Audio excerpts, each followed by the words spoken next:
Le mépris glacial des élèves de Saint-Éloi transperçait Élise chaque fois qu'elle s'approchait du petit Haflinger, dont personne ne voulait. Ce qu'ils ignoraient, c'est que dans les yeux de ce cheval rejeté se reflétait un talent qui allait bientôt réduire au silence même les plus arrogants. Avant de continuer, n'oubliez pas de vous abonner à la chaîne, d'aimer la vidéo et de commenter d'où dans le monde vous regardez. Allons-y. La pluie tombait sans relâche sur les toits de l'Académie équestre Saint-Éloi, l'une des plus prestigieuses de toute la Normandie.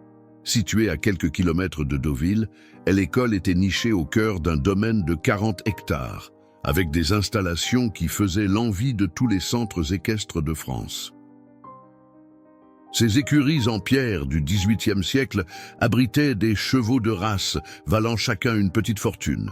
Ces deux manèges couverts étaient équipés des sols les plus modernes. Et sa clientèle se composait exclusivement des enfants de la haute société parisienne et des familles aristocratiques européennes. Au fond de l'écurie principale, dans le box le plus éloigné des regards, une petite silhouette se glissait silencieusement entre les ombres. Élise Dufresne, 12 ans, les cheveux châtains coupés courts et perpétuellement en bataille, le visage constellé de taches de rousseur, s'approcha d'un petit cheval à la robe alezan crin lavé. L'animal, un Haflinger à peine plus grand qu'un poney, dressa les oreilles en reconnaissant l'enfant. « Bonjour, Étoile !» murmura Élise en tendant une pomme soigneusement préservée de son propre déjeuner.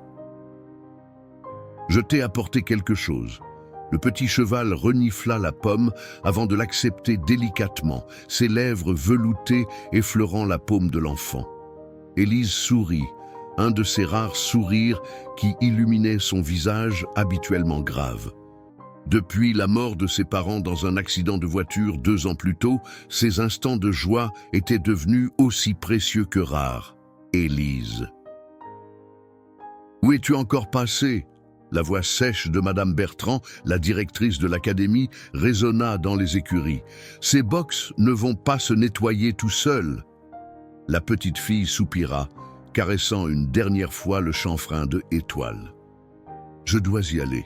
Je reviendrai ce soir, promit-elle, avant de s'éclipser. » Madame Vivienne Bertrand, une femme de 55 ans, au chignon impeccable et au regard d'acier, attendait les bras croisés à l'entrée de l'écurie. Ancienne championne de équitation, elle dirigeait Saint-Éloi d'une main de fer depuis 20 ans, faisant de son établissement une référence incontournable pour quiconque aspirait à l'excellence équestre. « Te voilà enfin », dit-elle, en toisant Élise de haut en bas.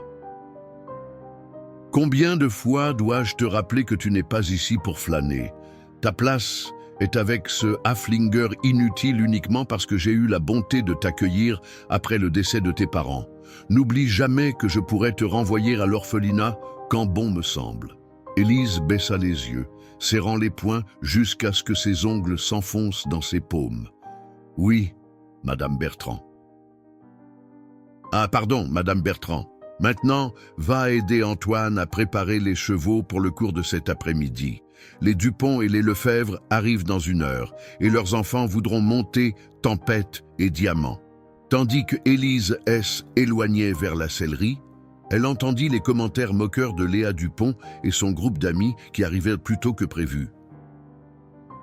À 15 ans, Léa était la star incontestée de l'académie, collectionnant les rubans et les trophées avec une arrogance à peine dissimulée. « Regardez qui voilà !» ricana Léa en ajustant sa veste des équitations sur mesure. « La petite Souillon et son ridicule cheval de cirque !» Ses amis éclatèrent de rire, leur voix haut perchée résonnant dans la cour pavée. « Ce n'est pas un cheval de cirque !» protesta faiblement Élise, avant de se mordre la lèvre. Elle savait qu'il était inutile de répondre. « Oh, excuse-moi », poursuivit Léa avec un sourire mielleux. « J'oubliais que c'est ton seul ami. C'est tellement touchant. La petite orpheline et le poney dont personne ne veut. » Élise accéléra le pas, ignorant les rires qui la poursuivaient. Dans la sellerie, elle trouva Antoine, le palefrenier principal, un homme d'une 50aine d'années au visage buriné par le soleil et aux mains calleuses. « Ne les écoute pas, petite, » dit-il doucement en lui tendant une brosse. Ces filles ont peut-être de l'argent, mais elles n'ont pas de cœur. Antoine était le seul, avec Marcel le vieux maréchal Ferrand, à traiter Élise avec gentillesse. Les autres employés l'ignoraient ou, pire, la regardaient avec une pitié à peine voilée qui lui donnait envie de disparaître. « Pourquoi tout le monde déteste Étoile ?» demanda Élise en préparant Tempête, un magnifique sel français à la robe baie. « Il est gentil et intelligent. » Antoine soupira, soulevant une selle d'obstacles qui valait sans doute plus que son salaire mensuel. « Étoile n'est pas un cheval de sport, ma petite. Madame Bertrand l'a acheté par erreur lors d'une vente aux enchères. » Elle pensait acquérir un yearling prometteur, mais elle n'avait pas bien lu le catalogue. Quand elle a réalisé que C était un Haflinger adulte de petite taille, elle était furieuse. Elle le garde uniquement parce qu'elle ne veut pas admettre son erreur en le revendant. Élise fronça les sourcils, indignée. Mais ce n'est pas sa faute. Dans ce monde, petite, ce qui compte, c'est l'apparence et la performance. Étoile ne correspond pas aux standards de Saint-Éloi. C'est comme ça. La fillette serra les dents, un feu de détermination s'allumant dans ses yeux noisettes. Un jour, elle le savait, elle prouverait à tous que Étoile N n'était pas le petit cheval insignifiant qu'il croyait. Un jour, elle leur montrerait à tous. Le soir venu, après avoir terminé ses corvées, sous l'œil impitoyable de Madame Bertrand, Élise S. éclipsa discrètement vers le box D Étoile. C était son moment préféré de la journée, ces quelques instants volés où elle pouvait être elle-même, loin des regards condescendants et des remarques cruelles. Elle s'assit sur un ballot de paille, adossé contre la porte du box, tandis que Étoile posait délicatement sa tête sur son épaule.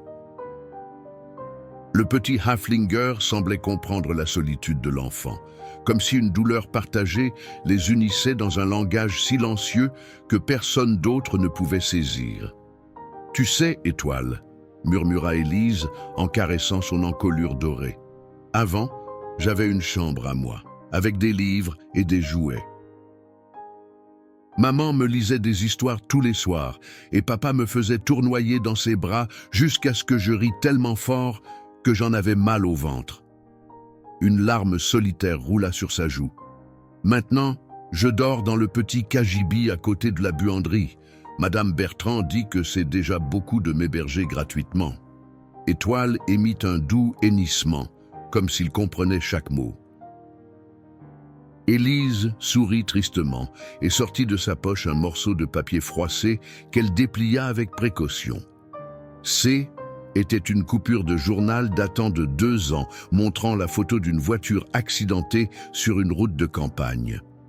Le titre disait simplement « Accident mortel sur la D27, 2 victimes ». C'est tout ce qu'il valait pour le journal. « 2 lignes », dit-elle en retraçant du doigt les visages souriants de ses parents sur une petite photo d'identité insérée dans l'article.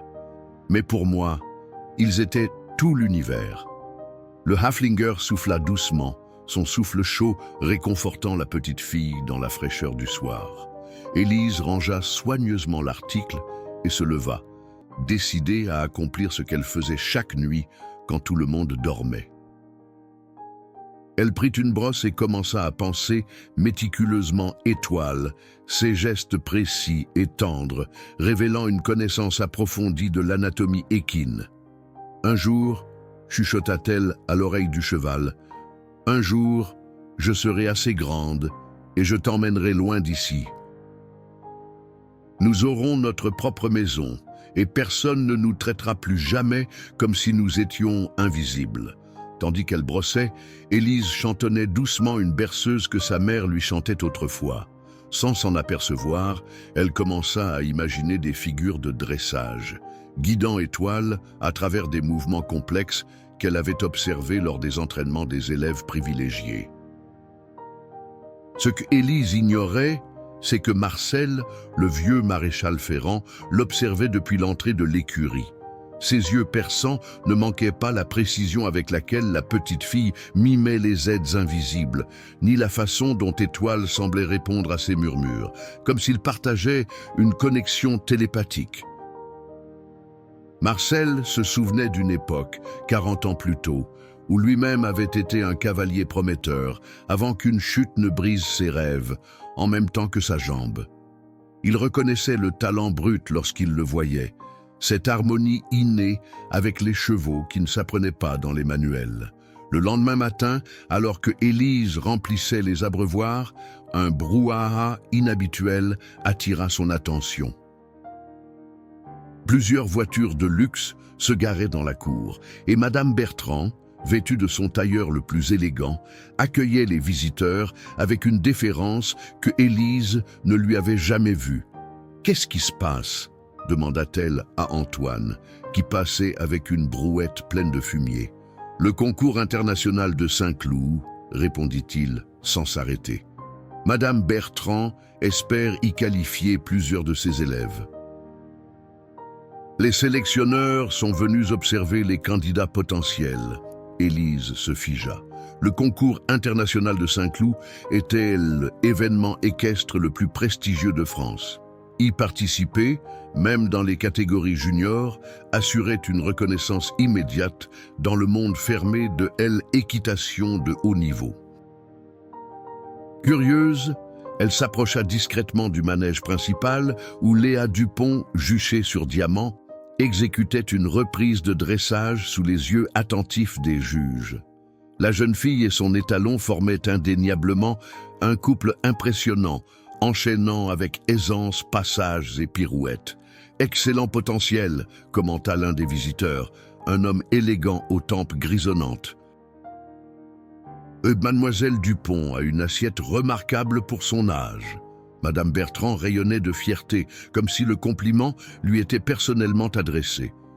Léa s'entraîne sous ma supervision depuis ses 6 ans. Elle représente parfaitement la philosophie de Saint-Éloi, excellence, discipline et tradition. Élise observait, fascinée malgré elle par la technique impeccable de sa tourmenteuse. C'est alors qu'elle sentit une main se poser sur son épaule. Elle sursauta, craignant d'être réprimandée pour son oisiveté, mais c'était Marcel qui se tenait derrière elle, son regard énigmatique fixé non pas sur la performance dans le manège, mais sur elle. « Tu aimerais participer, n'est-ce pas, petite ?» demanda-t-il doucement. Élise secoua vigoureusement la tête, mais ses yeux la trahissaient.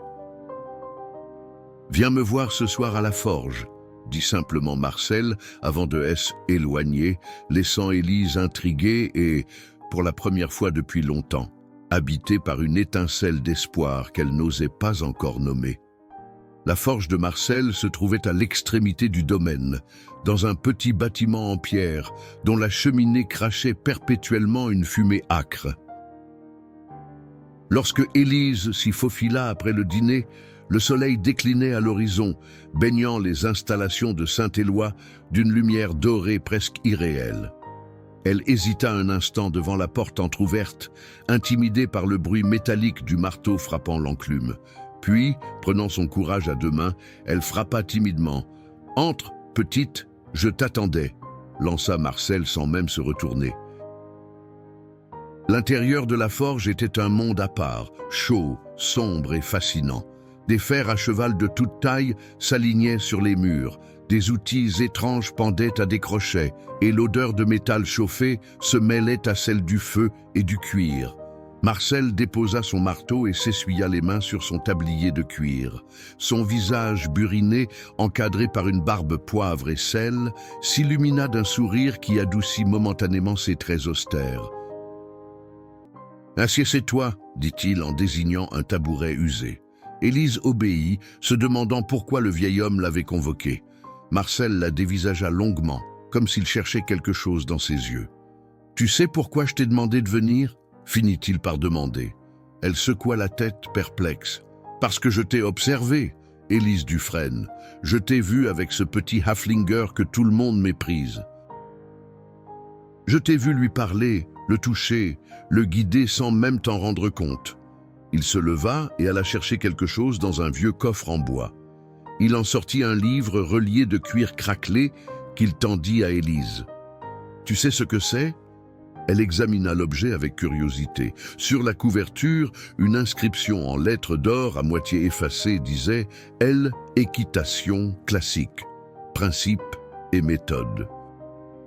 « C'est un livre sur L. Équitation », répondit-elle prudemment. Marcel hocha la tête. « Pas n'importe quel livre, c'est L. œuvre de mon maître, François Robichon de la Guérinière. Un texte fondamental que peu de cavaliers comprennent véritablement aujourd'hui. La plupart pensent que l'équitation se résume à la technique et au ruban. Ils ont oublié l'essentiel. » Il reprit le livre et l'ouvrit délicatement, tournant les pages jaunies avec révérence. L'essence de l'équitation, ce n'est pas de dominer le cheval, mais de former avec lui une seule entité. C'est ce que tu fais naturellement avec Étoile. Élise écarquilla les yeux, surprise que quelqu'un ait remarqué ce lien si spécial qu'elle partageait avec le petit Haflinger.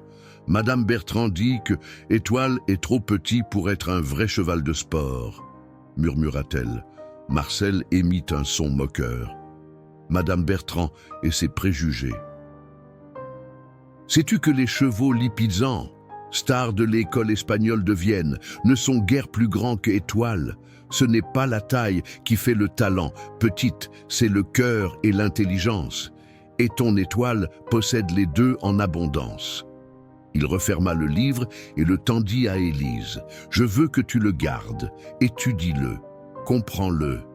Et puis, quand tu seras prête... » Il laissa sa phrase en suspens, observant l'effet de ses paroles sur la fillette. Élise serra le livre contre sa poitrine, comme un trésor inestimable. « Merci, monsieur Marcel, » dit-elle avec émotion. « Mais pourquoi m'aidez-vous » Le vieil homme s'appuya contre son établi, son regard se perdant un instant dans les flammes de la forge. « Disons que j'ai une vieille dette envers quelqu'un qui, comme toi, voyait au-delà des apparences. » Avant qu'Élise ne puisse l'interroger davantage, un bruit de cavalcade et des cris alarmés résonnèrent à l'extérieur.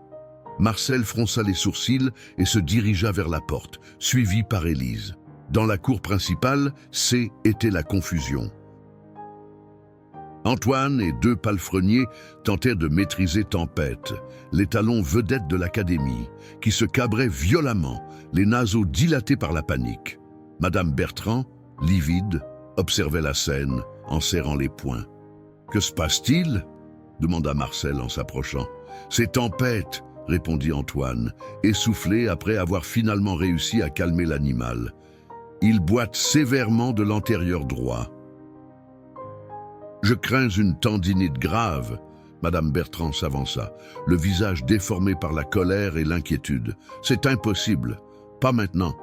Pas à 3 semaines du concours. » Le vétérinaire, appelé en urgence, confirma les pires craintes après un examen approfondi. Tempête souffrait d'une déchirure du tendon fléchisseur superficiel. Au moins 2 mois de repos absolu seraient nécessaires. « Mais c'est notre meilleur cheval de dressage !» s'exclama Madame Bertrand au bord des larmes. « Sans lui, nous n'avons aucune chance dans l'épreuve par équipe. » Élise, qui s'était discrètement approchée, observait la scène avec une compassion mêlée d'appréhension. Elle connaissait l'importance de ce concours pour la réputation de Saint-Éloi. Marcel, quant à lui, regardait alternativement Madame Bertrand et Élise, une idée germant visiblement dans son esprit. Il s'approcha de la directrice et lui murmura quelque chose à l'oreille. Madame Bertrand le dévisagea comme s'il avait perdu la raison. « C'est absurde !» s'écria-t-elle. « Comment oses-tu suggérer ?» Mais Marcel insista, parlant à voix basse avec une intensité qui finit par ébranler la certitude de la directrice. Elle jeta un regard sceptique vers Élise, puis soupira profondément. « Très bien, dit-elle enfin, mais si ça ne fonctionne pas, ce sera entièrement ta responsabilité. » Elle se tourna vers Élise, qui recula instinctivement d'un pas. Toi, la petite orpheline, il semble que ton heure est venue. Marcel pense que ton poney ridicule pourrait remplacer Tempête. Je trouve cette idée absurde, mais nous sommes désespérés. Demain matin, 6 heures, dans le grand manège. Ne sois pas en retard. » Sur ces mots, elle tourna les talons, laissant Élise figée sur place, le cœur battant à tout rompre. Marcel lui adressa un clin d'œil complice avant de retourner vers sa forge. La nuit fut la plus longue qu'Élise ait jamais connue. Allongée sur son étroit lit de camp dans le cagibi qui lui servait de chambre, elle relisait à la lueur vacillante d'une bougie les pages du livre que Marcel lui avait confié. Les illustrations anciennes montraient des cavaliers en habits d'époque exécutant des figures complexes sur des chevaux à l'encolure arquée et aux membres rassemblés. Elle s'efforçait de mémoriser chaque détail, chaque conseil, son cœur oscillant entre excitation et terreur. Lorsque sa vieille montre indiqua 5 heures, elle se leva sans bruit et se prépara. Elle n'avait pas de tenue d'équitation, bien sûr. Son jean usé et son pull défraîchi feraient l'affaire. Dans sa poche, elle glissa le petit médaillon contenant une mèche de cheveux de sa mère, son talisman, la seule chose qui lui restait d'elle. L'aube pointait à peine lorsqu'elle entra dans l'écurie. Étoile l'accueillit par un hennissement doux, comme s'il sentait l'importance de ce jour. Élise le brossa avec un soin particulier, murmurant à son oreille « C'est notre chance, Étoile », chuchota-t-elle en lissant sa crinière dorée. « Notre chance de montrer ce que nous valons. » N'ayant jamais eu le droit de monter aucun cheval de l'académie, elle avait dû se contenter d'observer les leçons des autres élèves, mémorisant chaque mouvement, chaque commande. La théorie, elle la connaissait par cœur. La pratique, en revanche, ses Lorsqu'elle entra dans le grand manège avec Étoile tenue en longe, Madame Bertrand l'attendait déjà, accompagnée de Marcel et, à la surprise de Élise, de Monsieur Gauthier, l'entraîneur principal de l'académie, un homme austère dont le regard glacial intimidait même les élèves les plus assurés. « Tu es en retard », lança Madame Bertrand, bien qu'il fût exactement 6 heures. Élise baissa les yeux. « Pardon, madame ?» Marcel s'avança avec une selle de dressage à la main. « Tiens, celle-ci devrait lui aller. C'est une ancienne que j'ai ajustée hier soir. » Sous le regard critique des adultes, Élise scella Étoile avec des gestes précis qui trahissaient une connaissance approfondie des équidés. Lorsqu'elle eut terminé, elle se tourna vers eux, attendant les instructions. Monsieur Gauthier émit un ricanement méprisant. « C'est ridicule, Vivienne. Ce poney est à peine plus grand qu'un chien et cette fille n'a jamais pris une leçon de sa vie. »« Je sais, Philippe, » soupira Madame Bertrand. « Mais nous n'avons pas d'autre option. Tous nos chevaux qualifiés sont déjà attribués et les règles du concours sont claires. 4 cavaliers par équipe, pas un de moins. » Elle se tourna vers Élise. « Monte, » ordonna-t-elle. « Et montre-nous ce que tu sais faire. » Les mains légèrement tremblantes, Élise conduisit Étoile jusqu'au montoir. Elle prit une profonde inspiration, saisit une poignée de crinière et se hissa sur son dos avec une légèreté surprenante. Le petit Haflinger resta parfaitement immobile, comme s'il comprenait l'importance du moment. Dès qu'Élise fut en selle, quelque chose de étrange se produisit. Son corps, d'habitude si tendu, se détendit complètement. Son visage s'illumina d'une confiance tranquille qu'on ne lui avait jamais vue. C était comme si elle avait fait cela toute sa vie. « Commence par un tour au pas », ordonna M. Gauthier, clairement désireux d'en finir au plus vite avec cette mascarade. Élise ajusta légèrement son assiette, effleura les flancs d'Étoile de ses mollets, et le petit cheval S élança dans un pas cadencé et énergique qui surprit les observateurs. Sa posture était naturellement équilibrée, son dos droit sans être rigide, ses mains douces sur les rênes. « Maintenant, trop !» commanda Gauthier, son regard s'attardant sur la fluidité inattendue des mouvements. Sans à-coups, comme guidé par une pensée plutôt que par des aides visibles, Étoile passa au trot.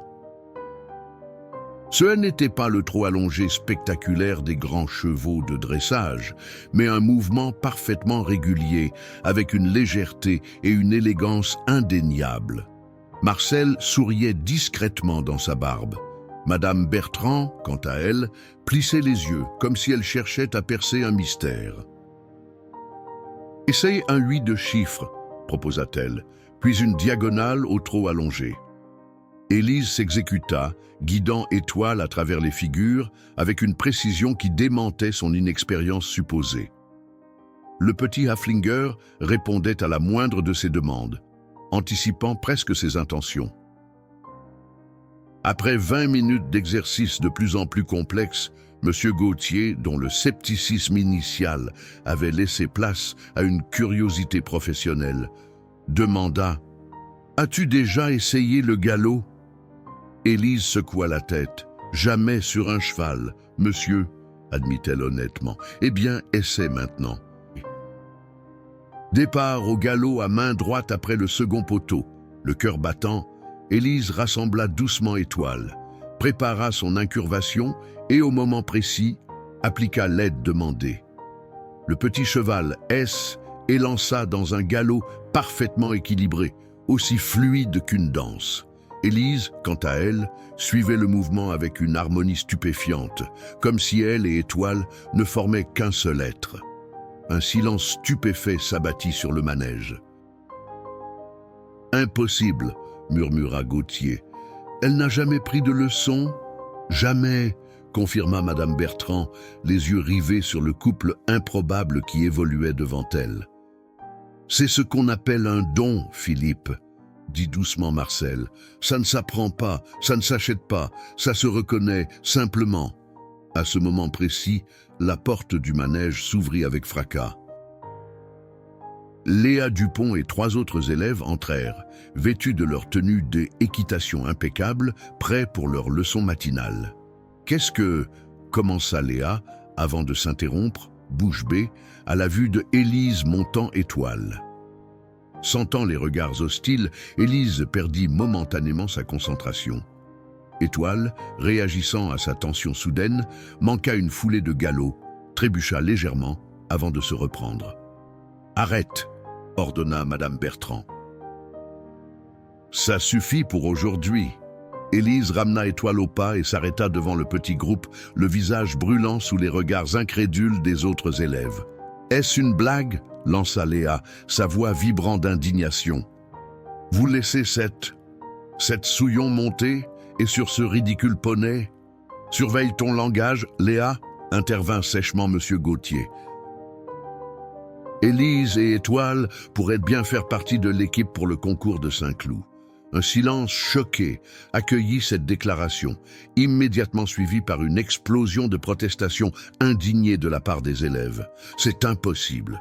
Ce serait la honte de l'académie. Mon père ne permettra jamais cela. » Madame Bertrand leva une main impérieuse, réduisant instantanément les adolescents au silence. « Cette décision n'est pas la vôtre. » Saint-Éloi se présentera au complet à ce concours, avec 4 cavaliers, comme prévu. Si cela signifie inclure Élise et Étoile, alors qu'il en soit ainsi. Les 2 semaines qui suivirent transformèrent radicalement l'existence d'Élise. D'invisible, elle était devenue le centre d'une tempête qui secouait Saint-Éloi jusque dans ses fondations. Chaque matin, avant l'aube, elle se levait pour travailler avec Étoile sous la supervision de M. Gauthier. L'entraîneur, d'abord réticent, était peu à peu investi dans ce défi improbable avec une passion croissante. Il avait reconnu en Élise ce qu'il n'avait vu que rarement en 40 ans de carrière. Un talent brut, une connexion instinctive avec le cheval qui défiait l'explication rationnelle. « Plus souple dans ton poignet droit », corrigeait-il, tandis que Élise guidait Étoile à travers une demi-volte. « Laisse-le venir chercher le contact, n'impose pas, suggère. » La fillette buvait ses paroles, absorbant chaque conseil avec une soif d'apprendre qui impressionnait même le strict entraîneur. Quant à Étoile, le petit Haflinger semblait s'épanouir sous cette attention nouvelle, gagnant en muscles et en confiance jour après jour. Mais si l'attitude de M. Gauthier avait évolué, celle des élèves de l'académie n'avait fait que se durcir. Menés par Léa Dupont, ils avaient transformé la vie d'Élise en un enfer quotidien. Ses maigres possessions disparaissaient mystérieusement. Des chuchotements malveillants l'accompagnaient partout. Et un matin, elle avait même trouvé la crinière d'aux étoiles grossièrement coupée par endroits. Un acte de malveillance qui l'avait fait pleurer de rage impuissante. « Ignore-les », lui conseilla Marcel, en l'aidant à égaliser la crinière mutilée. La jalousie est le poison des âmes médiocres. « Mais pourquoi me déteste-t-il autant ?» demanda Élise, essuyant rageusement une larme. « Je ne leur ai rien fait. » Marcel soupira, passant une main calleuse sur la robe des étoiles. « Ce n'est pas toi qu'ils détestent, petite, c'est ceux que tu représentes. Tu remets en question tout ce qu'on leur a appris, que l'argent achète le talent, que la valeur se mesure à l'apparence, que certaines places sont réservées aux privilégiés. » Il lissa un dernier morceau de crinière. « Voilà, c'est mieux. Presque à la mode, je dirais. » Élise sourit faiblement, reconnaissante pour sa gentillesse. « Monsieur Marcel, puis-je vous poser une question ? Je t'écoute. Pourquoi m'aidez-vous ? Pourquoi avez-vous convaincu Madame Bertrand de me donner une chance ?» Le vieux maréchal Ferrand resta silencieux un long moment, comme perdu dans des souvenirs lointains. Enfin, il tira de sa poche une photographie jaunie et la tendit à Élise. Sur l'image ternie par le temps, un jeune homme en tenue d'équitation souriait à l'objectif, tenant par la bride un magnifique cheval noir. À ses côtés se tenait une petite fille aux cheveux châtains en bataille, avec des taches de rousseur éparpillées sur son nez.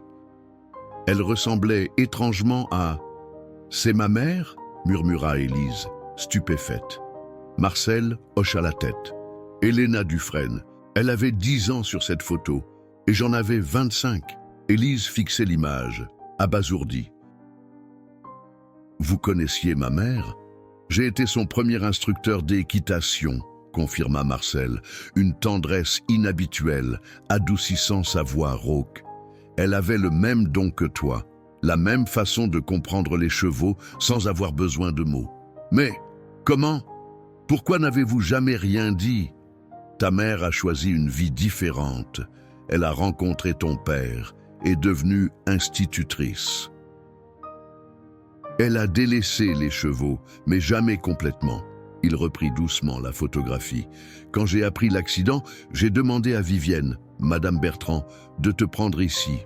Elle et ta mère étaient autrefois amies, avant qu'une rivalité ne les sépare. Élise digérait ces révélations, des pièces de puzzle s'assemblant soudain dans son esprit. C'est pour ça que Madame Bertrand me déteste tant ? Marcel secoua la tête.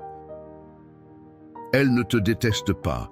Elle voit en toi le fantôme d'Héléna et ça réveille de vieilles blessures. Mais au fond, Vivienne n'est pas mauvaise. Elle a juste oublié ce qui compte vraiment. Avant qu'Élise ne puisse poser d'autres questions, la voix impérieuse de Madame Bertrand retentit depuis l'entrée de l'écurie. « Élise, Monsieur Gauthier t'attend pour ta leçon. Et n'oublie pas qu'il y a une réunion à 17h pour discuter de la stratégie pour le concours. » La directrice s'approcha, examinant Étoile d'un œil critique. « Sa crinière, que s'est-il passé ?»« Un accident ?» répondit Marcel avant qu'Élise ne puisse parler. « Je m'en suis occupé. » Madame Bertrand plissa les yeux, clairement sceptique, mais n'insista pas. « Eh bien, espérons que ça repousse d'ici le concours. » Un cheval de dressage doit être impeccable. Elle reporta son attention sur Élise. « J'ai reçu ta tenue ce matin. Viens l'essayer après ta leçon. »« Ma tenue ?» répéta Élise, confuse. « Évidemment, tu ne comptes pas te présenter à Saint-Cloud dans cet accoutrement ?» Elle désigna d'un geste dédaigneux le jean usé et le t-shirt trop grand d'Élise. « Tu représenteras Saint-Éloi. » Quelle que soit mon opinion personnelle sur cette situation, je ne tolérerai pas que mon académie soit ridiculisée par une cavalière mal habillée. Sur ces mots, elle tourna les talons et S éloigna à grandes enjambées. Marcel et Élise échangèrent un regard stupéfait.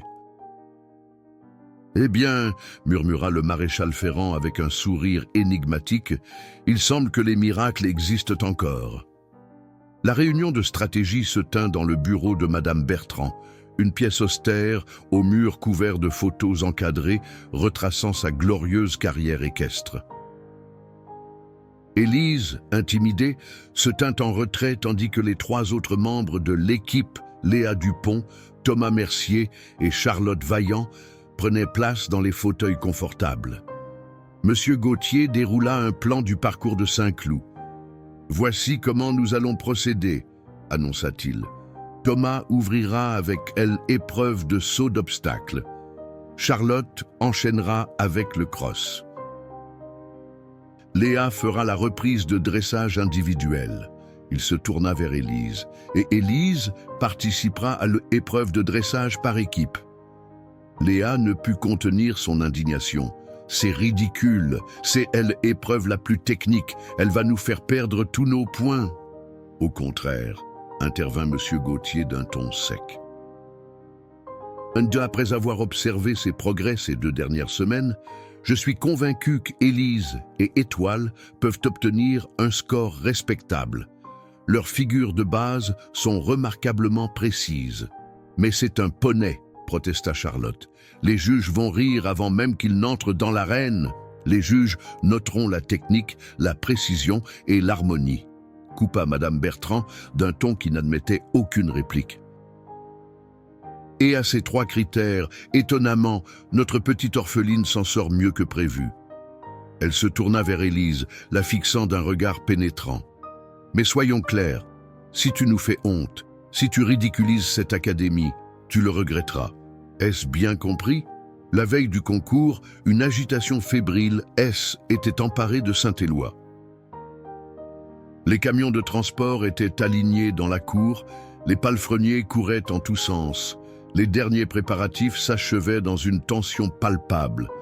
Pour Élise, ces derniers jours avaient été un tourbillon d'émotions contradictoires, l'excitation, l'appréhension, mais surtout une détermination farouche qui surprenait ceux qui la connaissaient. Debout dans sa minuscule chambre, elle contemplait avec un mélange d'émerveillement et d'anxiété la tenue posée sur son lit. Une veste de concours bleu marine parfaitement coupée, une chemise blanche immaculée, une cravate d'équitation, des culottes d'équitation beige et des bottes en cuir noir qui brillaient comme des miroirs. Un uniforme complet de Saint-Éloi avec un écusson brodé de fils d'or sur la poche de la veste. « C'est vraiment pour moi ?» avait-elle demandé, incrédule, lorsque Madame Bertrand lui avait remis le paquet. « Évidemment », avait répondu sèchement la directrice. « Tu représentes l'académie maintenant, pour le meilleur ou pour le pire ?» Élise effleura du bout des doigts le tissu luxueux de la veste, n'osant presque pas respirer. Jamais elle n'avait possédé quelque chose d'aussi beau, d'aussi coûteux. 3 coups discrets frappés à sa porte interrompirent sa rêverie. « Élise, c'est Antoine, je peux entrer ?»« Oui, bien sûr, » répondit-elle en ouvrant la porte au palefrenier.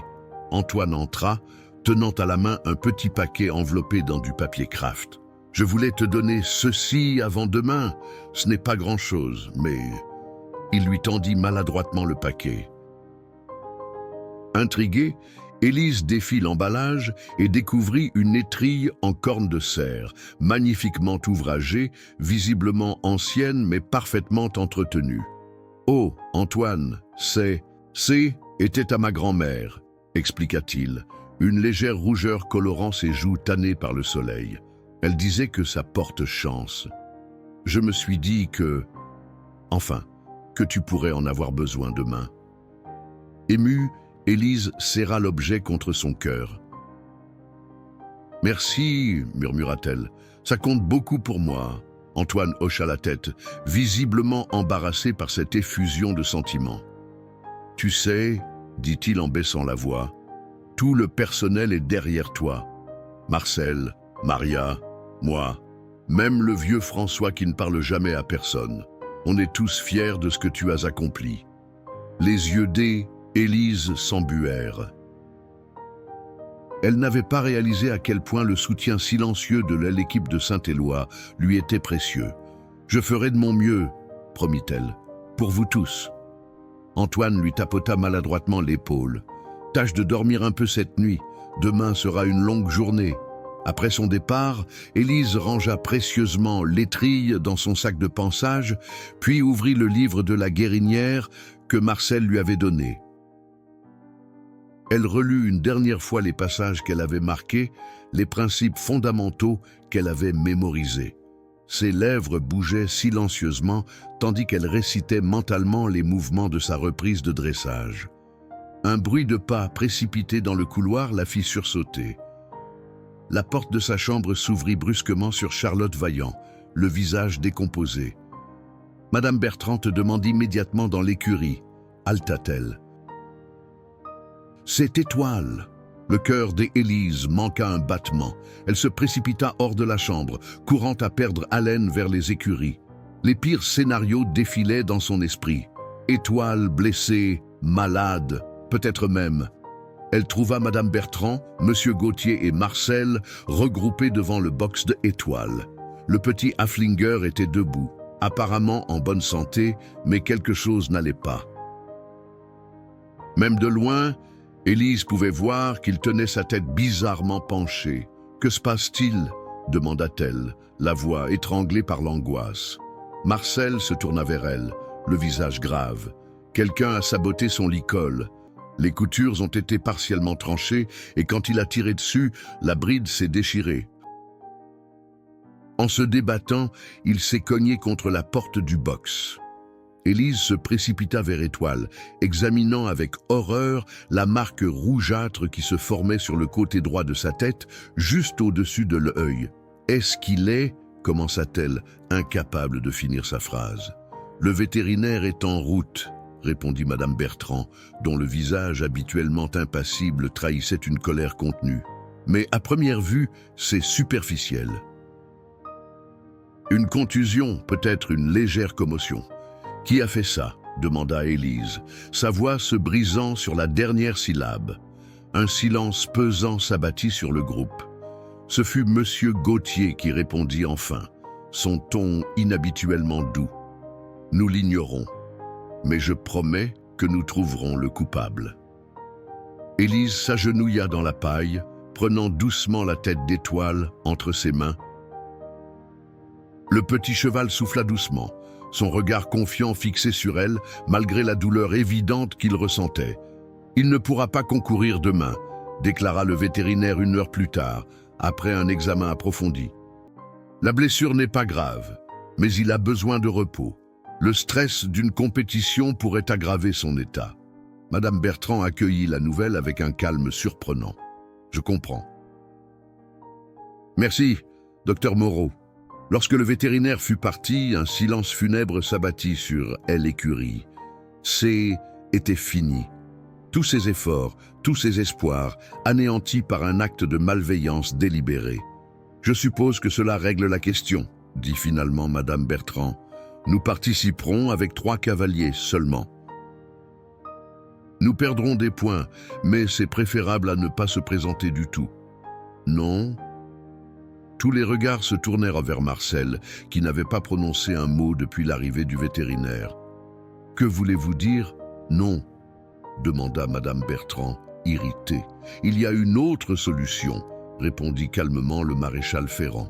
« Ciel. »« Ciel » répéta Monsieur Gauthier. « Mais c'est impossible. »« Ciel n'a pas été monté depuis 3 ans, je sais, » acquiesça Marcel. « Mais il est en parfaite santé. Je m'en suis assuré personnellement. » Élise regardait cet échange, perdue. Qui est Ciel ? Madame Bertrand la fixa un long moment avant de répondre. Mon ancien cheval de compétition, un étalon lusitanien, il est à la retraite. Retraite forcée, précisa Marcel. Après que Vivienne ait fait cette chute qui a mis fin à sa carrière, une ombre passa sur le visage de la directrice. Ciel est difficile, imprévisible. Il n'accepte pratiquement personne sur son dos. Il acceptera Élise, affirma Marcel avec une conviction absolue. C'est de la folie, protesta M. Gauthier. Ciel est un cheval de Grand Prix avec un passé de champion. Et il est notoirement compliqué. Comment voulez-vous qu'une débutante... Elle n'est pas une débutante, coupa Marcel. Pas dans son âme. Et Ciel le sentira. Un long silence suivit cette déclaration. Madame Bertrand semblait plongée dans un conflit intérieur, son regard allant d'Élise à l'écurie du fond où apparemment se trouvait ce mystérieux Ciel. « S'il vous plaît » intervint finalement Élise d'une voix douce mais déterminée. « Laissez-moi au moins essayer. » Je ne peux pas abandonner maintenant. Quelque chose, dans son ton, peut-être l'écho d'une autre voix, d'un autre temps, sembla toucher Madame Bertrand. « Très bien, » concéda-t-elle. « Une tentative. Ce soir même, si Ciel t'accepte, vous partirez ensemble demain. Sinon, nous concourons à 3, et c'est tout. » Tandis qu'il se dirigeait vers l'écurie isolée où se trouvait Ciel, Élise chuchota à Marcel.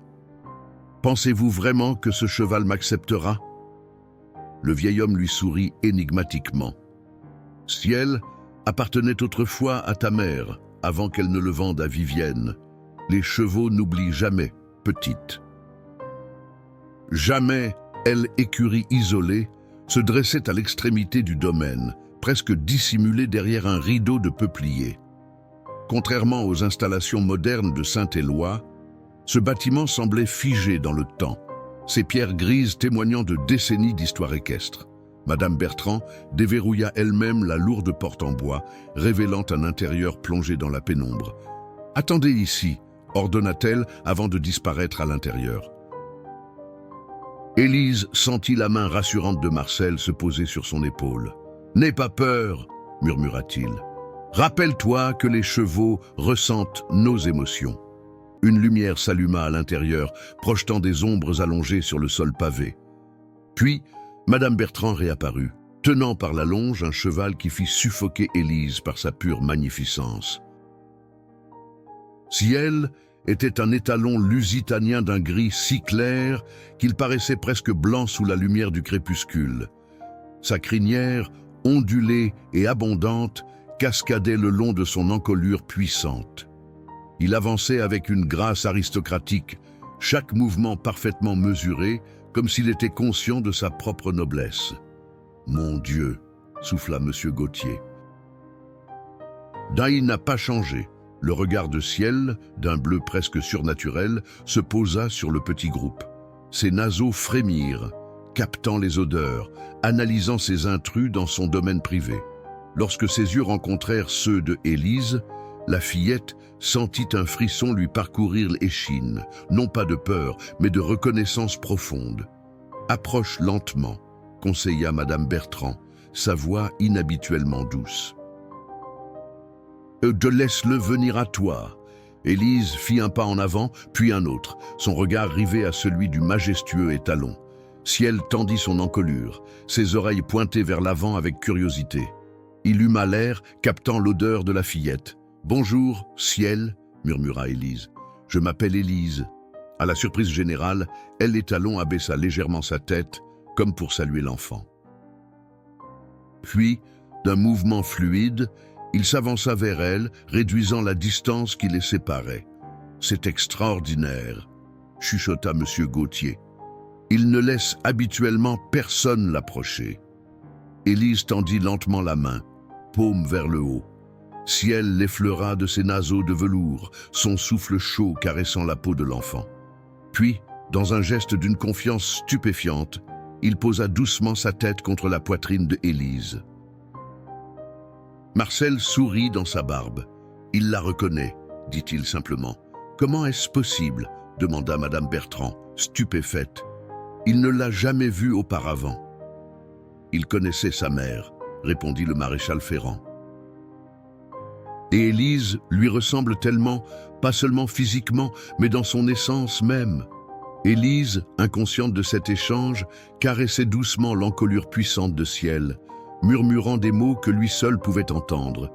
Une étrange sérénité s'était emparée d'elle, comme si elle avait retrouvé une partie d'elle-même longtemps perdue. « Voudrais-tu le monter maintenant ?» demanda Madame Bertrand, rompant le charme. Élise acquiesça, soudain nerveuse. Ciel était tellement plus grand qu'Étoile, tellement plus imposant, et s'il la rejetait, et si elle n'était pas à la hauteur, comme s'il sentait son hésitation, elle Étalon frotta gentiment sa tête contre elle. Un geste de réconfort qui la fit sourire. « Allons au manège !» décida M. Gauthier. Il y a plus d'espace et de lumière. Ils traversèrent silencieusement le domaine, formant une procession étrange. Madame Bertrand en tête, tenant Ciel par la longe, suivie d'Élise, puis de Marcel et de M. Gauthier. En passant devant les écuries principales, ils attirèrent l'attention des élèves qui revenaient du dîner. « C'est Ciel !» s'exclama Thomas, incrédule. « Je croyais qu'il était... » « À la retraite, oui, » confirma sèchement Madame Bertrand. « Mais les circonstances exigent des mesures exceptionnelles. » Léa observait la scène avec un mélange de choc et de dépit. « Vous n'allez quand même pas laisser cette fille monter Ciel. C'est de la folie. »« Nous verrons bien, » répondit simplement la directrice en continuant son chemin. Dans le manège principal, baigné par la lumière des projecteurs, Ciel fut rapidement scellé. La selle, spécialement conçue pour lui, avait été soigneusement préservée pendant ses 3 années d'inactivité. « Elle sera un peu grande pour toi », avertit Madame Bertrand en ajustant les étriers. « Mais nous n'avons pas le temps d'en chercher une autre. » Élise hocha la tête, trop concentrée pour s'inquiéter de ce détail. Elle s'approcha du côté gauche de Ciel, prit une profonde inspiration et se hissa en selle avec une aisance surprenante. Elle, Étalon, resta parfaitement immobile, ses oreilles mobiles indiquant sa vigilance. « Commence par un simple tour au pas », conseilla M. Gauthier. « Sens comment il répond à tes aides. » Élise effleura légèrement les flancs de Ciel de ses mollets. La réponse fut immédiate. Les étalons S élança dans un pas énergique et rassemblé, très différent de celui d'Étoile, mais étrangement familier pour Élise. C était comme si ses muscles se souvenaient d'une expérience qu'elle n'avait jamais vécue. « C'est bien », encouragea M. Gauthier. « Et maintenant, essaie une transition au trot. » Élise rassembla légèrement Ciel, appliqua une pression un peu plus forte avec ses jambes et l'étalon passa au trot avec une fluidité remarquable. Son mouvement était puissant, élastique, infiniment plus exigeant que celui d'Étoile. Mais Élise s'y adapta instinctivement, comme si elle avait toujours monté ce cheval. « Incroyable !» murmura M. Gauthier. « B, on dirait qu'ils se connaissent depuis toujours. » Madame Bertrand ne répondit pas. Mais son regard ne quittait pas le couple improbable évoluant dans le manège. Ses mains, crispées sur la barrière, trahissaient une émotion qu'elle s'efforçait de contenir. Appuyée à gauche, demi-volte et transition au galop. La voix de M. Gauthier résonnait dans le manège, tandis que Élise guidait Ciel à travers des figures de plus en plus complexes. 1 heure s'était écoulée, puis 2, mais ni la fillette ni l'étalon ne montraient de signes de fatigue. Au contraire, ils semblaient s'épanouir dans cet exercice commun, chaque mouvement devenant plus fluide, chaque transition plus harmonieuse. Autour du manège, un petit attroupement était formé. Les élèves de Saint-Éloi, attirés par la rumeur, observaient avec des émotions diverses, incrédulité, jalousie, et pour certains, une admiration réticente. Même les palefreniers avaient interrompu leurs tâches nocturnes pour assister à ce spectacle inattendu. « Arrête là », murmura soudain Madame Bertrand à M. Gauthier. « C'est suffisant pour ce soir. » L'entraîneur hocha la tête et fit signe à Élise. « Rassemble-le et arrête au centre, Élise. » « C'est parfait pour aujourd'hui. » La fillette obéit, ramenant Ciel au pas avant de l'immobiliser au milieu du manège. Elle, Étalon, se tint parfaitement droit, fier et majestueux, comme s'il posait pour un portrait équestre d'un autre siècle. « Était, » commença M. Gauthier, cherchant ses mots. « Acceptable, » compléta Madame Bertrand. son ton brusque contrastant avec l'émotion qui brillait dans ses yeux. « Ciel compensera ton inexpérience, mais ne te fais pas d'illusions, Élise. Demain sera une toute autre affaire. La pression, le public, les juges, rien de tout cela n'existait ce soir. » Elle se tourna vers les élèves rassemblés. « Le spectacle est terminé. Tout le monde au lit maintenant. Le départ est prévu à 6 heures précises. » Tandis que le groupe se dispersait, Madame Bertrand s'approcha de Élise qui venait de descendre de selle. Pour la première fois, elle semblait hésitante, presque vulnérable. « Prends soin de lui », dit-elle doucement en caressant l'encolure de Ciel. « Il est spécial. »« Je sais », répondit Élise avec une gravité qui dépassait son âge. « Je vous promets de faire de mon mieux. » Leurs regards se croisèrent brièvement, non plus directrice et orpheline, mais deux femmes unies par leur amour pour le même cheval, et sans le savoir, par le souvenir d'une troisième. « Va te reposer maintenant », ordonna Madame Bertrand, retrouvant son ton autoritaire habituel. « Antoine s'occupera de Ciel ce soir. » Cette nuit-là, Élise ne dormit presque pas. Allongée sur son lit étroit, elle revivait chaque instant passé sur le dos de Ciel, chaque sensation nouvelle et pourtant étrangement familière. Et lorsque, aux premières lueurs de l'aube, elle se leva pour se préparer, une détermination tranquille avait remplacé la nervosité des jours précédents.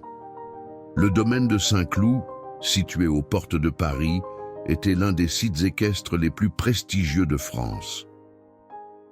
Ces installations impeccables s'étendaient sur plusieurs hectares, dominées par un magnifique château du XVIIIe siècle reconverti en clubhouse luxueux. Lorsque les camions de Saint-Éloi franchirent les grilles ornementales, Élise, assise à côté d'Antoine dans le véhicule transportant Ciel, ne put retenir un hoquet d'admiration. « C'est immense !» murmura-t-elle, intimidée par l'ampleur de l'événement. Des dizaines de camions et vannes étaient déjà alignés sur le parking réservé aux participants, déchargeant des chevaux de race au pelage brillant et aux allures altières, des cavaliers en tenue impeccable, arborant les couleurs de leurs clubs respectifs, conduisaient leurs montures vers les écuries temporaires ou les paddocks des échauffements. « Ne te laisse pas impressionner », conseilla Antoine, en manœuvrant habilement le camion vers le remplacement désigné. Un manège reste un manège, que ce soit à Saint-Éloi ou à Saint-Cloud. Élise acquiesça distraitement, son regard captivé par le spectacle qui se déroulait autour d'elle. Jamais elle n'avait vu autant de chevaux magnifiques rassemblés en un seul endroit. Jamais elle n'avait senti une telle électricité dans l'air, cette anticipation vibrante qui précède les grandes compétitions. « Ah, voilà Madame Bertrand qui vient à notre rencontre », remarqua Antoine en arrêtant le moteur. La directrice, vêtue d'un tailleur strict aux couleurs de Saint-Éloi, s'approcha rapidement du camion. Son visage trahissait une tension inhabituelle. « Enfin, vous voilà », lança-t-elle. « J'ai failli appeler la gendarmerie. Qu'est-ce qui vous a retardé ?»« Un accident sur l'autoroute », expliqua Antoine en descendant du véhicule. Rien de grave, mais la circulation était bloquée. « Les inscriptions se terminent dans 20 minutes », pressa Madame Bertrand. « Dépêchez-vous de décharger Ciel et de l'installer. Élise, viens avec moi. Tu dois te présenter au secrétariat pour valider ta participation. » Tandis qu'Antoine s'occupait de elle et Talon, Élise suivit Madame Bertrand à travers la foule bigarrée. La fillette, dans son uniforme neuf de Saint-Éloi, attirait des regards curieux. Elle était de loin la plus jeune participante, et sa petite silhouette contrastait étrangement avec l'assurance des cavaliers aguerris qui l'entouraient. Au secrétariat, une femme d'âge moyen les accueillit avec un sourire professionnel qui se figea légèrement lorsque Madame Bertrand présenta Élise. « C'est votre cavalière pour l'épreuve de dressage par équipe ?» demanda-t-elle, incrédule. « Mais elle est parfaitement qualifiée selon le règlement », coupa sèchement Madame Bertrand. « Elle, âge minimum est de 12 ans, que Élise a atteint le mois dernier. » La femme parcourut les documents, fronçant les sourcils. Et le cheval? Je vois que vous avez changé votre inscription. Ce n'est plus étoile, mais ciel? C'est exact, confirma Madame Bertrand. Un problème de dernière minute. Tous les papiers de ciel sont en règle. Vaccin, identification, licence de compétition. Après plusieurs minutes de vérification méticuleuse, pendant lesquelles Élise retint son souffle, la femme tamponna finalement le formulaire d'inscription. « C'est en ordre », concéda-t-elle. « Mais permettez-moi un conseil, Madame Bertrand. Cette compétition est d'un niveau extrêmement élevé. Êtes-vous certaine que cet enfant est prête ? Le regard que lui lança la directrice aurait pu glacer le Sahara. « Je vous remercie de votre sollicitude », répondit-elle d'un ton qui suggérait exactement le contraire. Mais Saint-Éloi n'a pas pour habitude de présenter des cavaliers qui ne sont pas à la hauteur. Sur ces mots, elle entraîna Élise vers la sortie. Une fois hors de portée de voix, cependant, son assurance sembla s'évaporer légèrement. Elle, épreuve de dressage par équipe commence à 14 heures, informa-t-elle Élise. Tu passes en 6e position. D'ici là, reste près de ciel. Marcel et Monsieur Gauthier t'aideront à te préparer. Elle hésita, comme si elle voulait ajouter quelque chose, puis se ravisa. Je dois aller voir comment se débrouillent les autres. Thomas concourt dans 1 heure. Élise la regarda éloignée, puis se dirigea vers les écuries temporaires où Antoine avait installé ciel. Elle et Talon semblaient parfaitement à l'aise dans ce nouvel environnement, observant avec un intérêt distant l'agitation qui régnait autour de lui. Les heures qui précédèrent l'épreuve S écoulèrent avec une rapidité vertigineuse. Élise, réfugiée dans le box temporaire attribué à Ciel, observait l'agitation croissante qui régnait autour d'elle. Des annonces crépitaient dans les haut-parleurs. Des cavaliers en tenue d'apparat traversaient les allées à grands pas. Des chevaux nerveux hennissaient. Tout contribuait à créer une atmosphère électrique qui faisait monter l'adrénaline. « Comment te sens-tu » demanda Marcel en s'accroupissant à côté de Élise, qui brossait méticuleusement Ciel, utilisant l'étrille offerte par Antoine avec des gestes presque rituels. « J'ai peur », admit-elle dans un souffle, sans interrompre son mouvement.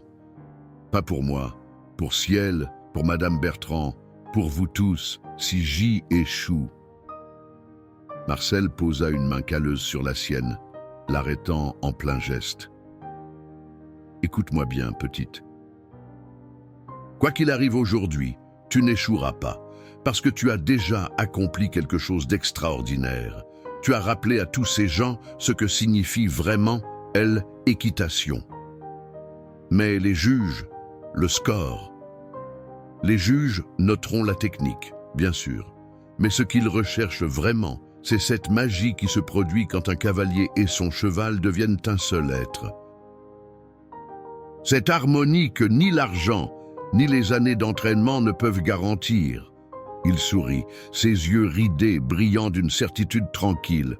Et ça, ma petite Élise, tu l'as déjà. Un haut-parleur grésilla soudain, annonçant que elle, épreuve de dressage par équipe, commencerait dans 30 minutes. Les concurrents étaient priés de se rendre au paddock dès échauffement.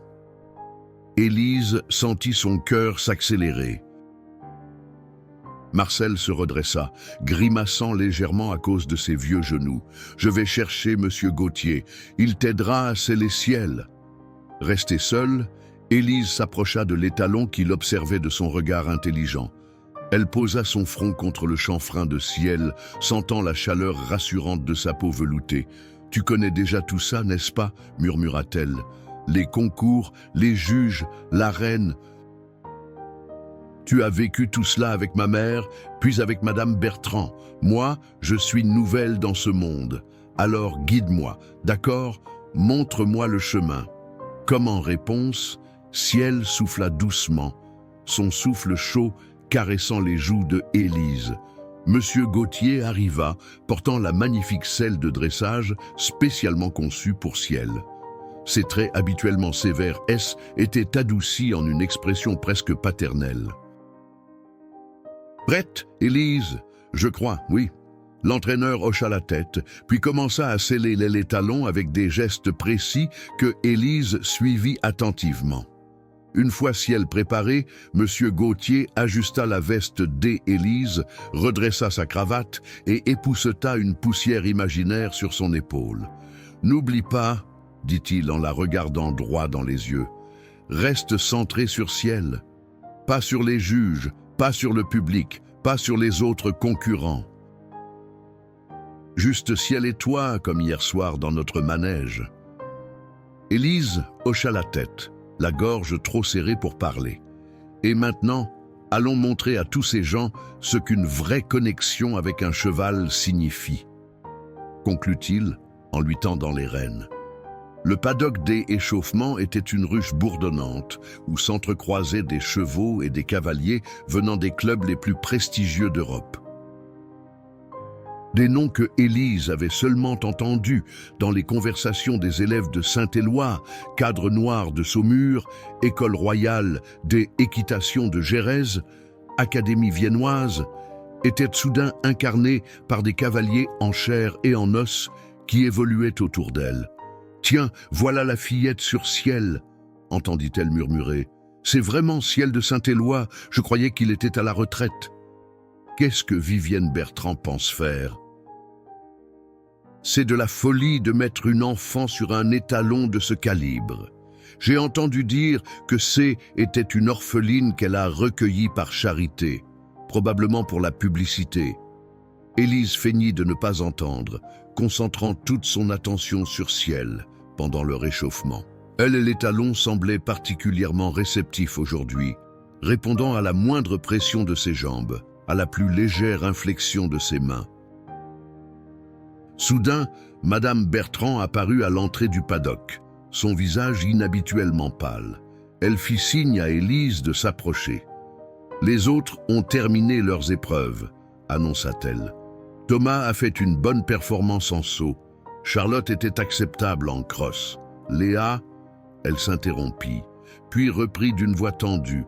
Léa a fait tomber 2 barres en dressage individuel. Nous sommes actuellement en 5e position. » Élise comprit ce que cela signifiait. Sans un excellent score de sa part, Saint-Éloi n'aurait aucune chance de finir sur le podium.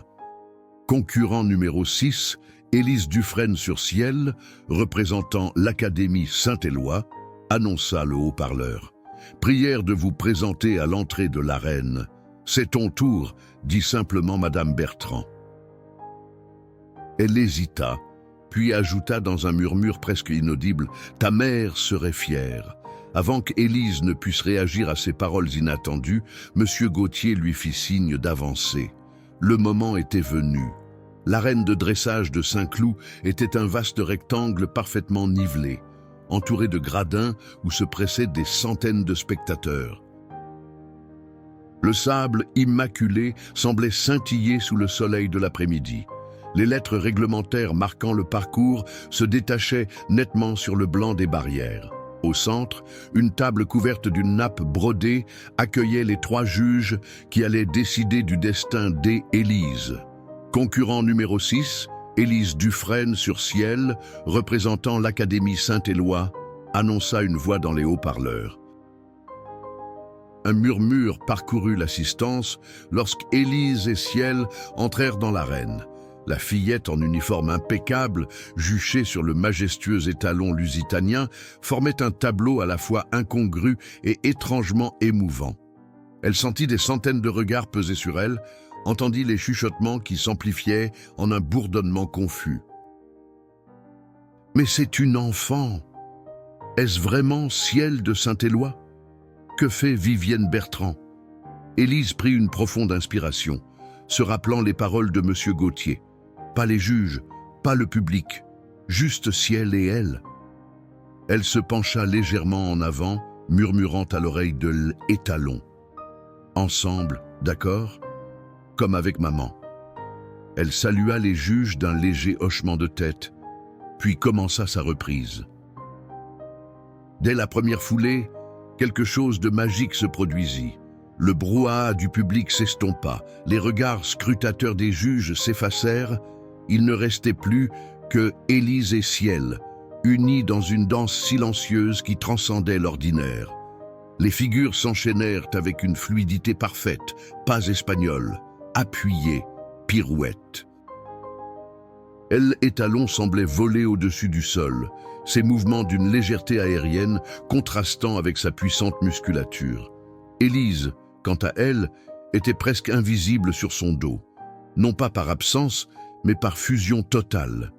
Ses aides étaient imperceptibles, comme si Ciel et elle communiquaient par la pensée plutôt que par le toucher. Un silence révérencieux était abattu sur l'arène.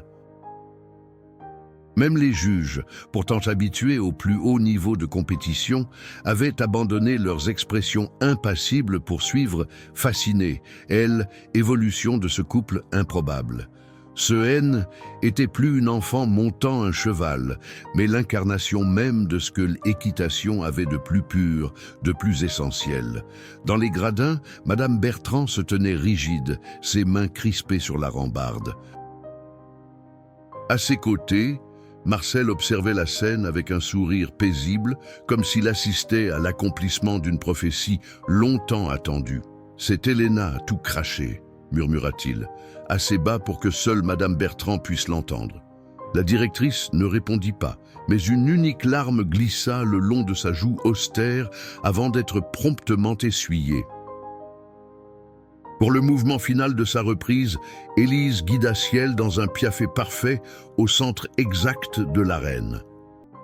Elle et Talon dansaient sur place, ses jambes se soulevant avec une cadence précise, son encolure fièrement arquée, sa queue ondulant au rythme de ses mouvements. Puis, sur une aide invisible d'Élise, il s'immobilisa complètement, saluant les juges dans une posture si noble qu'elle semblait sortie d'une peinture classique. Un instant de silence suspendu, puis l'arène explosa en applaudissements. Élise, émergeant de la transe dans laquelle sa performance l'avait plongée, cligna des yeux, surprise par cette ovation. Elle sentit Ciel frémir sous elle, non pas de nervosité, mais de fierté satisfaite. Elle flatta son encolure luisante de sueur, puis le guida vers la sortie où l'attendait Monsieur Gauthier, Marcel et, à sa grande surprise, Madame Bertrand. « C'était... » commença l'entraîneur avant de secouer la tête, incapable de trouver les mots adéquats. « Les résultats seront annoncés dans 20 minutes, informa Madame Bertrand, sa voix inhabituellement douce. « Va t'occuper de Ciel.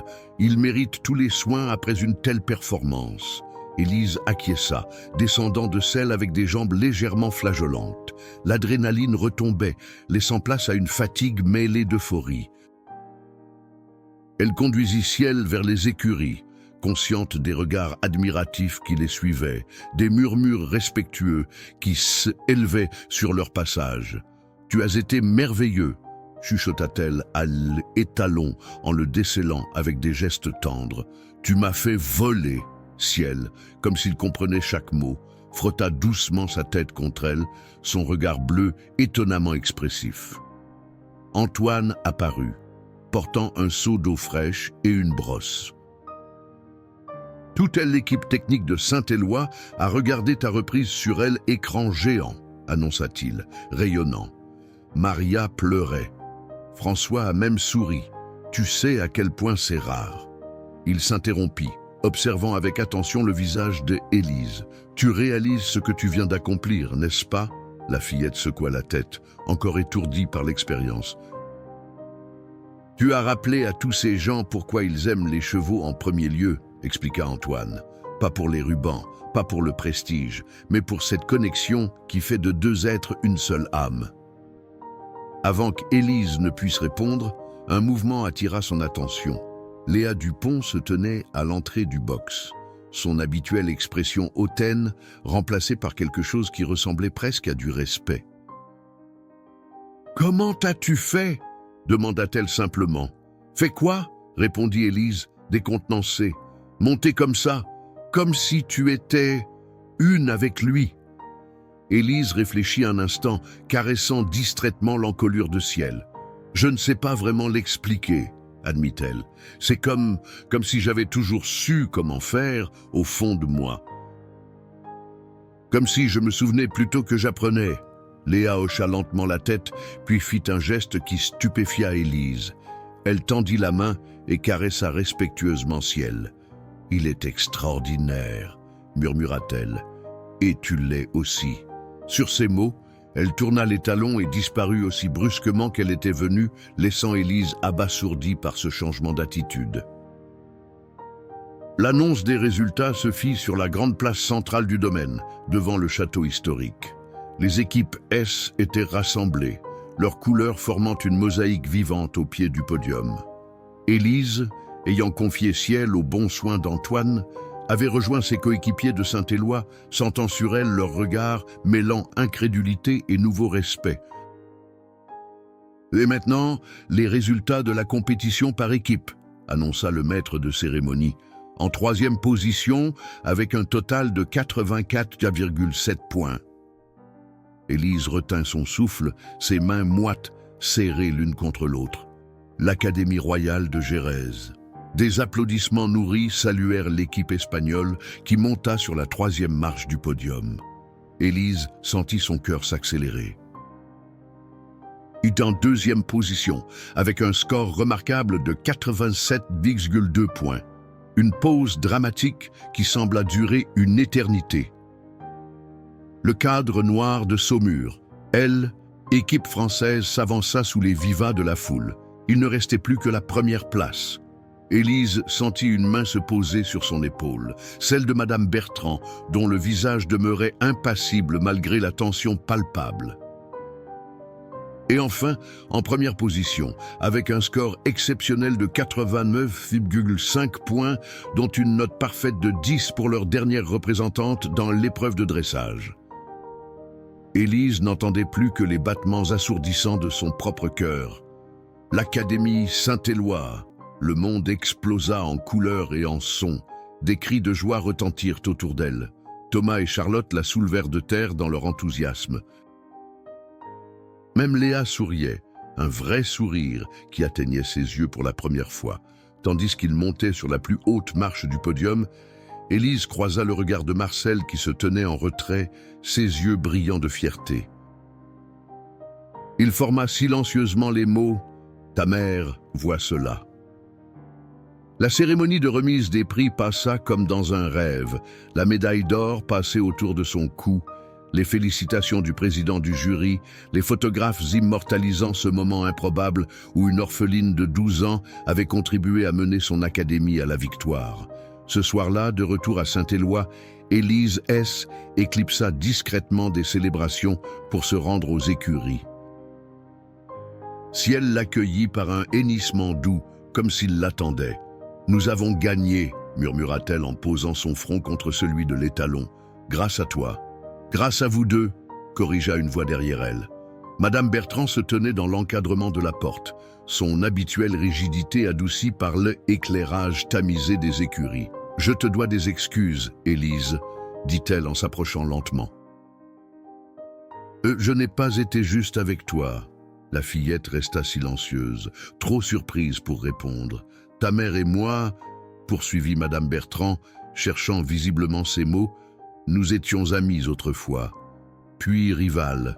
Je lui en ai voulu quand elle a choisi une vie différente, loin des chevaux et des compétitions. J'ai cru qu'elle gâchait son talent. Elle caressa doucement Ciel. Quand j'ai appris l'accident, j'ai accepté de te prendre ici, mais je t'ai traité avec ressentiment. Je voyais en toi le fantôme d'Héléna et cela réveillait de vieilles blessures. Elle sortit de sa poche une enveloppe qu'elle tendit à Élise. « Ceci t'appartient maintenant. » À l'intérieur se trouvait un document officiel, un acte de propriété pour Étoile et Ciel, tous deux transférés au nom d'Élise Dufresne. « Mais, » balbutia Élise, stupéfaite. « Ces chevaux t'ont choisi, » dit simplement Madame Bertrand. « Qui suis-je pour m'opposer à leur sagesse ?» Élise éclaircit la gorge, retrouvant un peu de sa sévérité habituelle. « Bien entendu, cela signifie que tu es désormais une élève officielle de Saint-Éloi. J'ai pris la liberté de transformer ton placard en une vraie chambre dans le bâtiment principal. Tu commenceras les cours réguliers lundi prochain. » Élise sentit les larmes lui monter aux yeux. « Je ne sais pas quoi dire. »« Alors, ne dis rien, » conclut Madame Bertrand avec un léger sourire. « Montre-moi plutôt, jour après jour, que j'ai fait le bon choix. » Sur ces mots, elle tourna les talons et s'éloigna, laissant Élise seule avec Ciel et Étoile, ses chevaux maintenant, sa nouvelle famille. La fillette s'assit sur un ballot de paille, exactement comme elle l'avait fait tant de fois auparavant, mais cette fois avec le cœur débordant d'un bonheur presque trop grand pour être contenu. Étoile, remis de sa blessure, vint poser sa tête sur son épaule, tandis que Ciel se tenait devant elle, majestueux et protecteur. « Deuil, nous sommes chez nous », murmura-t-elle, sentant pour la première fois depuis la mort de ses parents qu'elle avait retrouvé sa place dans le monde. Dehors, le soleil se couchait sur Saint-Éloi, baignant les écuries centenaires d'une lumière dorée qui semblait promettre un avenir radieux. Le petit Haflinger dont tout le monde était moqué et la fillette orpheline que personne ne voyait avait prouvé, contre toute attente, que la vraie grandeur ne se mesure ni à la taille, ni aux origines, mais au courage du cœur et à la pureté de l'âme. Et quelque part, Élise en était certaine, sa mère souriait.